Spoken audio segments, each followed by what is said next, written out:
Merci de nous avoir choisis pour vous informer, mesdames, messieurs. Voici le sommaire de cette édition d'information. Le chef de l'État Félix Antoine Tshilombo Tshisekedi a rassuré qu'il combattra la corruption avec toutes les méthodes démocratiques lors de son point de presse tenu à Windhoek en Namibie où il séjourne. Le président de la République démocratique du Congo a également réitéré sa volonté de libérer tous les prisonniers politiques. Et puis la plateforme Ensemble pour le changement de Moïse Katumbi reconnaît Félix Tshisekedi comme président de la RDC. Mais cependant, elle décide de poursuivre son combat dans l'opposition. Avec ses 61 députés, elle se considère comme la première force politique de l'opposition. En outre, la plateforme de Katumbi appelle la coalition Lamuka à une évaluation afin de prendre de nouvelles orientations. Enfin, en dehors de nos frontières, notamment au Nigeria, le président sortant Mamadou Buhari a été réélu président de la République avec 56% de voix. Mamadou Buhari devrait faire face à la corruption et à l'insécurité pendant ces 4 années de règne à venir. Le combat contre la corruption sera l'une de mes priorités. Cette annonce est du président de la République, Félix Antoine Tshilombo Tshisekedi, lors de sa visite au travail en Namibie le 26 février 2019. Lors de son point de presse devant la diaspora congolaise et en face des autorités namibiennes, Félix Tshisekedi, faisant allusion à la corruption qui a élu domicile au chef des députés provinciaux pour les élections des gouverneurs et sénateurs, a promis de l'éradiquer. L'une des premières choses que nous devons faire, que j'inviterai la classe politique à faire, c'est de réfléchir sur ce mode d'élection des gouverneurs de province et des sénateurs. C'est ce mode d'élection qui est à la base de la corruption. Et donc il faut réfléchir sur la manière de le changer et de donner au peuple, de la même manière que pour les élections législatives nationales et provinciales, et même présidentielles, le droit de voter directement, de choisir directement ses élus. Et donc pour terminer avec cette question de la corruption, je dirais le combat contre la corruption, je le dis et je l'affirme, sera une de mes priorités. Je combattrai la corruption avec toutes les méthodes démocratiques possibles, mais jusqu'à ce que celle-ci sera totalement éradiquée de notre société. À la question de savoir s'il devrait utiliser les mêmes méthodes que le régime passé pour défendre les droits de l'homme, Fachi répond avec preuve à l'appui. Alors concernant les droits de l'homme, je ne comprends pas du tout cette invitation à me démarquer du pouvoir de Kabila, parce que le pouvoir de Kabila a fait son temps. Maintenant, c'est le mien qui commence. Donc il n'y a pas de démarcation à provoquer là. J'ai amené ma méthode et je vais vous dire comment est-ce qu'elle est déjà en train de faire ses effets. Depuis que j'ai été élu, j'ai commencé à sévir sur les agents des forces de l'ordre qui violent les droits des citoyens, et j'en veux pour preuve, en ce moment, il y a 3 colonels qui ont été arrêtés pour avoir donné l'ordre de tirer sur des étudiants quelques jours après mon investiture. Le chef de l'État a également réitéré sa volonté de voir tous les prisonniers politiques libérés, mais cela cas par cas. Dans les jours qui viennent, je peux vous dire que tous les prisonniers politiques seront libérés selon évidemment leur cas, parce qu'il y en a qui peuvent bénéficier de la grâce présidentielle immédiatement, d'autres, rien qu'avec leur procédure, elle peut être levée et leur obtenir la libération. En tout cas, ce qui est certain, c'est que tous les prisonniers qui sont retenus pour des raisons politiques dans les prisons du pays seront libérés dans les jours prochains.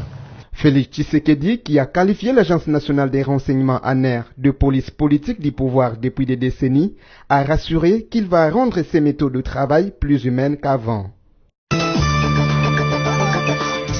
La plateforme Ensemble pour le changement de Moïse Katumbi reconnaît Félix Tshisekedi comme président de la République démocratique du Congo, mais elle décide de poursuivre son combat dans l'opposition. Avec ses 61 députés, elle se considère comme la première force politique de l'opposition.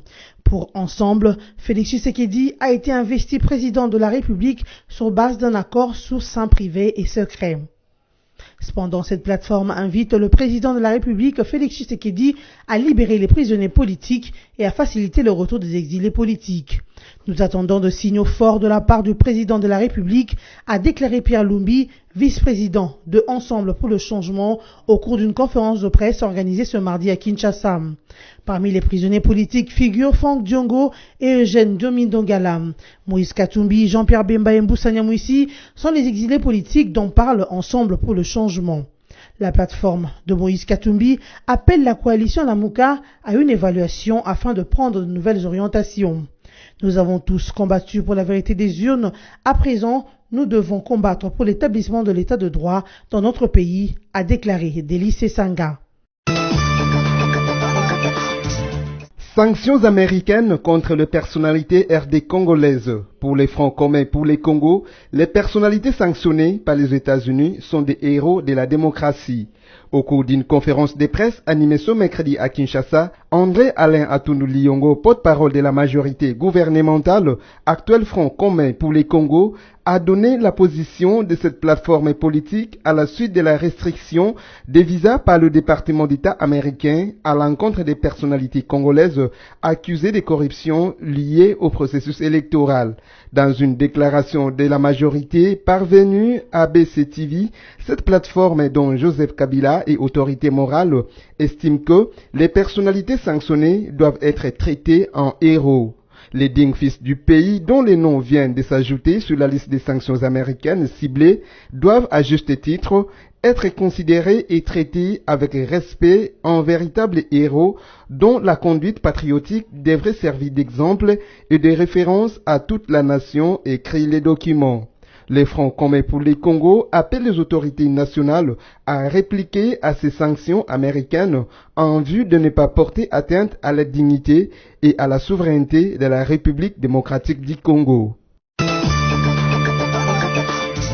11 policiers sont condamnés de 6 mois de prison à la peine capitale par la cour militaire de Lubumbashi, siégeant au premier degré en procédure de flagrance dans l'affaire opposant l'auditeur militaire à 15 policiers, dont 4 officiers supérieurs, accusés dans les cadres des incidents survenus en janvier 2019 à l'université de Lubumbashi-Inilu. En détail, ils sont poursuivis pour meurtre, tentative de meurtre, dissipation des munitions, violation des consignes et refus de dénoncer une infraction. Dans ces groupes de 15, 10 policiers et un officier supérieur écopent de 6 mois de prison à la peine capitale. Pour ce qui est du sort des autres, notez que la Cour a reconnu coupable de meurtre un commissaire principal et l'a condamné par contumace à la peine de mort. Les 3 autres policiers sont condamnés par contumace à 20 ans de prison pour tentative de meurtre et dissipation des munitions. Le commissaire supérieur principal et commandant provincial adjoint de la police du Haut-Katanga n'échappe pas à ces vents de sanctions. Il est lui condamné à une peine de 12 mois de prison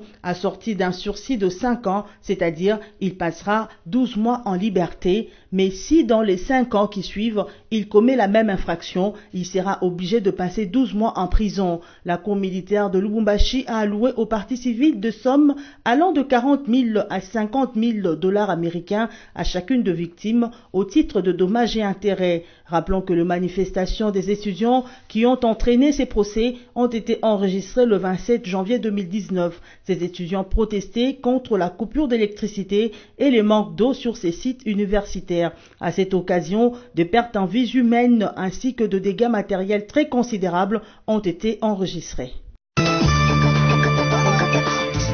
L'opinion est désormais fixée sur les 24 nouveaux locataires de l'Assemblée provinciale du Kasaï oriental. En effet, la Cour d'appel de Mbujimaï a rendu ses arrêts dans les contentieux de législative provinciale du 30 décembre dernier. Pour manque de preuves et défaut de qualité de leurs initiateurs, la Cour a jugé irrécevable les requêtes en contestation des résultats de l'élection de Dani Kabengele Kadima, Junior Mouteba et de Félicité Ngalula, respectivement élus de Chilenge, Lupatapata et Mbujimaï. Un autre cas traité à la dernière audience sur les contentieux de l'élection des députés de la province sous-mentionnée, c'est celui de Xavier Kabala Ilunga contre Jean-Pierre Moutanda, actuel vice-gouverneur du Kasaï oriental. Après analyse de la requête introduite par l'Alliance de bâtisseurs pour un Congo émergent, dont ils sont tous deux membres, Xavier Kabala Ilunga est déclaré élu avec 1017 sur 403 voix obtenues par son rival Jean-Pierre Moutanda. La Cour d'appel de Mbujimayi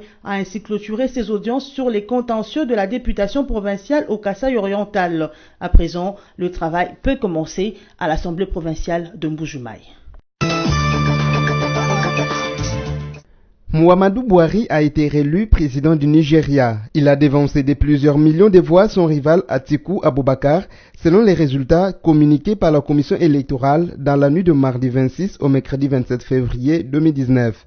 Le chef de l'État sortant menait le scrutin présidentiel de samedi avec quelques 4 millions de voix d'avance, alors qu'il ne manquait plus que les résultats d'un seul État. Le PDP, le Parti populaire démocratique, le principal parti d'opposition, avait demandé l'arrêt du comptage des voix après la publication des résultats partiels qui plaçaient en tête le président sortant.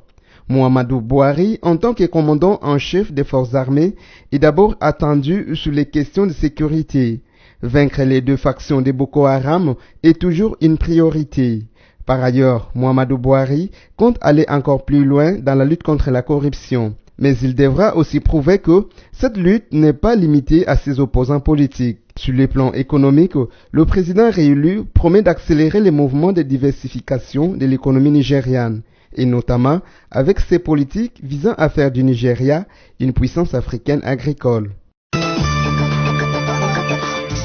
8 mois après le premier tête-à-tête à Singapour, Donald Trump et Kim Jong-un sont arrivés mardi 26 février à Hanoï, au Vietnam, pour une deuxième rencontre sur la dénucléarisation de la péninsule coréenne. Pour aboutir à des résultats satisfaisants, les deux dirigeants s'accordent concrètement pour instaurer un régime de paix, un acte qui reste historique dans l'histoire des négociations. Donald Trump ne cesse de répéter qu'il n'est pas pressé de convaincre la Corée du Nord à dénoncer de manière complète, véritable et irréversible à son arsenal nucléaire, une communication faite avant son départ de Washington. Très peu de détails ont filtré de la rencontre. Le programme a prévu que les deux dirigeants dînent ensemble ce mercredi soir en compagnie de certains de leurs conseillers avant de se retrouver jeudi pour un tête-à-tête. Une feuille de route claire est donc attendue à la fin de ces sommets. Déjà à Singapour, Kim Jong-un s'était engagé à travailler vers la dénucléarisation complète de la péninsule coréenne.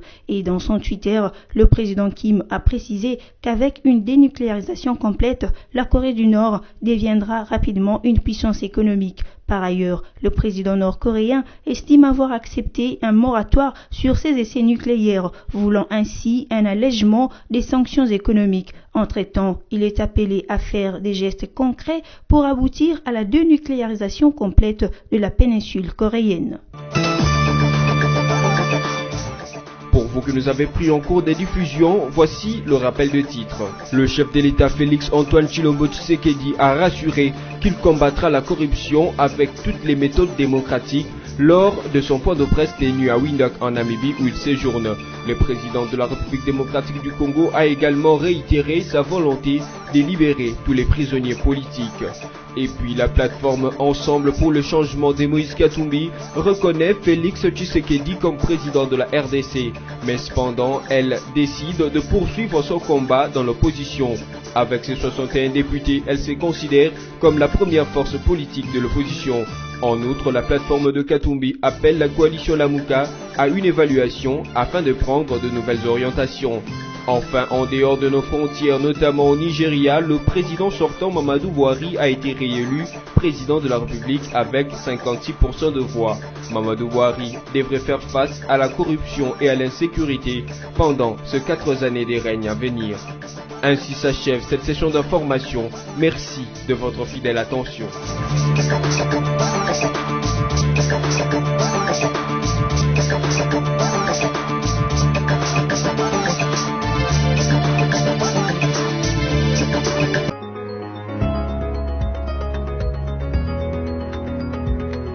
Bienvenue à cette revue de presse en ligne. Mesdames, Messieurs, voici l'essentiel du contenu des articles de presse sélectionnés pour vous informer. Le site officiel Forum des As titre dans sa page d'actualité de ce jeudi « Fils idéologique du patriarche de Lumumbiste Adolphe Muzitu pleure Antoine Gizenga. Les générations futures, j'en suis convaincu, retiendront du chef historique du Palu qu'il a été de tous les combattants pour l'unité du pays et les rassemblements des forces progressistes témoigne cet enfant maison. Comme tout fils, à l'annonce du décès de son père, Adolphe Muzitu a la mine triste. Ceux qui l'ont vu à son retour d'Angola l'ont constaté. C'est lui qui a tout appris, l'idéologie, les luttes à l'ombre du baobab que fut Antoine Gizenga, c'est son orphelin. Les grandes douleurs étant muettes, celle qu'éprouve Muzitu l'est assurément. Hommage pour autant, ses fils Maison Palou s'est fait à la fois un point d'honneur et un devoir filial de rendre hommage à son mentor.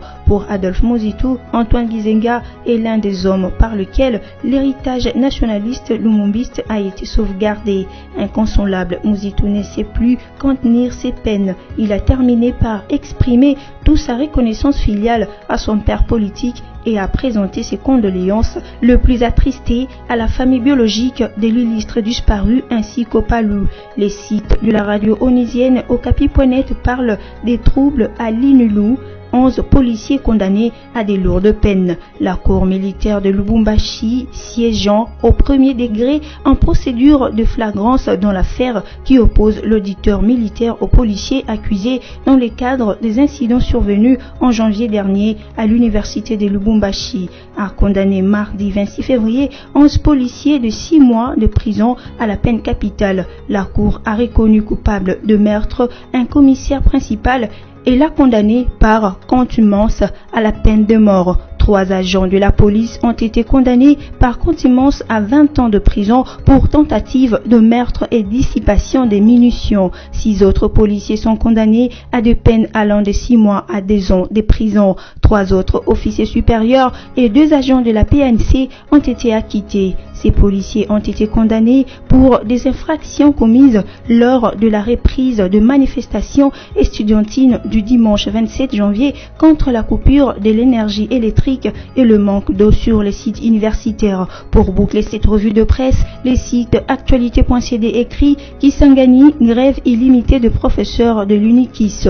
Réunis en assemblée générale ce mardi 26 février, les membres de l'association des professeurs de l'université de Kisangani ont décidé de reconduire la grève entamée le 18 février dernier en attendant des solutions à leurs revendications suite aux actes de vandalisme perpétrés par les étudiants en début du mois en cours sur les sites universitaires. Les étudiants qui réclamaient la libération de 2 de leurs camarades arrêtés par la police dans une affaire de meurtre avaient notamment incendié le jeep et moto sur les sites de l'université et s'étaient pris aux enseignants. Apokis avait exigé le rachat par les étudiants fauteurs de biens brûlés et leur déguerpissement du Home Elungu situé près du bâtiment administratif. Les enseignants menacent de saisir la justice pour être rétablis dans leurs droits. Voilà, c'est tout pour aujourd'hui. Cette revue de presse est terminée. Bonne suite de programmes sur nos antennes.